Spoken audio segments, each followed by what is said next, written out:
CNG ড্রাইভারের মেয়েকে উত্তপ্ত করছে একজন, এখন তার বিরুদ্ধে মামলা দেওয়া হয়েছে, তারে ধরে নিয়ে গেছে, সে একটু মানহানি হয়েছে তার।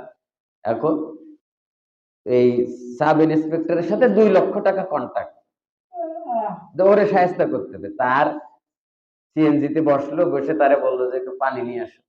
পানি আনতে গেল, তার পিছনে এরকম বড় একটা রাইফেল রেখে, সে দেখেও নাই ধরেও নাই।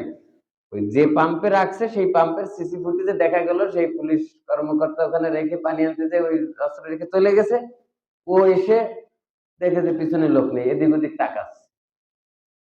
এর মধ্যে এসে কোনো কথাও না, তদন্তও না, কিছু না, হ্যান্ডকাপ দিয়ে তারে নিয়ে গেল।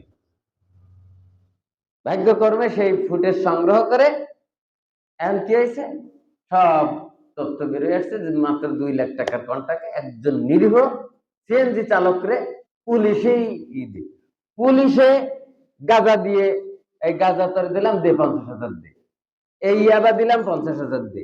কি আশ্চর্য ব্যাপার! সেই একই কলা কৌশল আজও যদি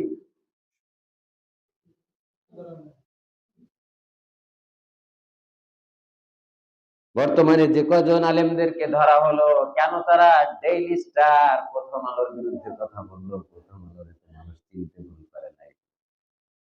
আল্লামা সাঈদী বলেছিলেন, রসুলের ব্যঙ্গচিত্র করেও তারা সেই সময় পার পেয়েছে।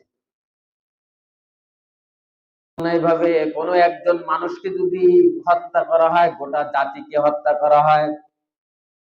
আর কোনো একজন মানুষকে যদি বাঁচিয়ে দেওয়া হয়, গোটা জাতিকে বাঁচায় দেওয়া হয়। তবে আমরা মুসলিম, আমাদেরকে যদি কেউ অন্যায়ভাবে হত্যা করে আমাদের কোনো আপত্তি নেই। সাধারণ মৃত্যুর চাইতে শাহাদাতের মৃত্যু অনেক প্রিয়।